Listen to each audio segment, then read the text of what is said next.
No area of our lives that moves faster than technology. It is always rocketing ahead, and although we can't see the future with any precision, it's fun to try to figure out what is on the horizon.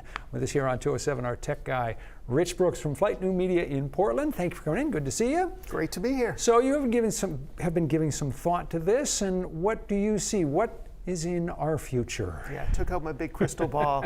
I think what's going to be driving innovation for the next decade or so is Web 3.0 and the Metaverse. All right, let's take them one at a time. What is Web 3.0? All right, little history lesson. So when we first started going to the web, static websites, all we did was consume them. That's often referred to as Web 1.0. Web 2.0 became a little bit more collaborative. We could update wikis, we could blog, social media became a thing.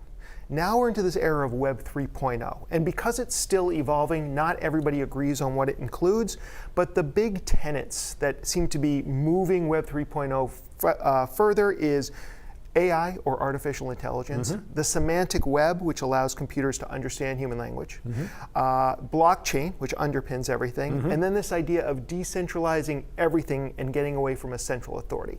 That's what's driving Web 3.0. All right, that's some pretty heavy ideas there. It all sounds very futuristic and kind of intimidating. So let's break it down. What does this mean to the average person? What kind of an impact are these things perhaps going to have on our lives? One of the biggest promises is just that the web is going to be a lot more helpful. So you'll be able to get better information because the AI that powers Web 3.0 is going to have these lakes of data that it can get into.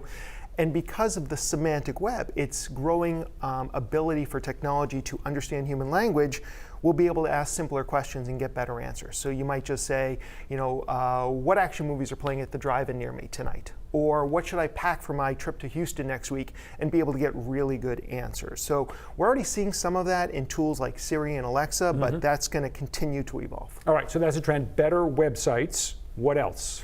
So I talked about this idea of decentralizing everything. So that means getting away from a central authority like a government or big business, which sounds great in some ways, but it also means, like, how do we know that anything is true or real? And this is where the idea of blockchain comes in. So blockchain we've talked about before. This powers cryptocurrency, it powers NFTs. Even if you don't care about those things, what it does is it creates this immutable ledger, as they say, of all transactions. So you'll be able to know with authority who created something, who sold it, when did they sell it, for how much. Our health records might be anonymous but also secure using blockchain technology, or our finances. So the idea of using blockchain to secure everything may give us, they promise us, a little bit more control over what information is out there about us. At the start of the conversation, you mentioned two big ideas, Web 3.0 and the Metaverse. Right. So how does this all connect to the Metaverse? Right, so if Web 3.0 is still evolving, so is the Metaverse. So there's not one great definition, but it tends to cover things like virtual reality, or VR, and augmented reality, or AR, and some people use the term extended reality, or XR, as an umbrella term. A good example of VR is like putting on an Oculus headset.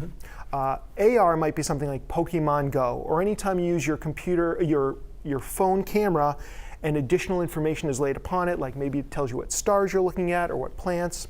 So that's kind of what it's like. So if Web 3.0 is what the internet's going to be, the Metaverse may be just one way that we experience that. And a lot of these Web 3 apps that are being developed with the Metaverse in mind, with this immersive experience. But I can put on an Oculus headset right now, and I can do a lot of things, including just surf the web. So that's kind of how they're connected, but not exactly the same thing. A lot to ponder here. Any last thoughts before we go to try to help us all put this in perspective? Sure. If you're watching at home and you're like, oh, this is interesting, I like to learn a little bit more, just dip my toe in, there's plenty of websites, plenty of videos, and plenty of online discussion groups that talk about all these things. If you really want to immerse yourself in it, you can pick up a VR headset for under $10 these days. Now, an Oculus one might set you back a couple $100s, but that might be a good way of doing it, and almost every banking app will allow you to invest in cryptocurrency, and some even let you buy NFTs.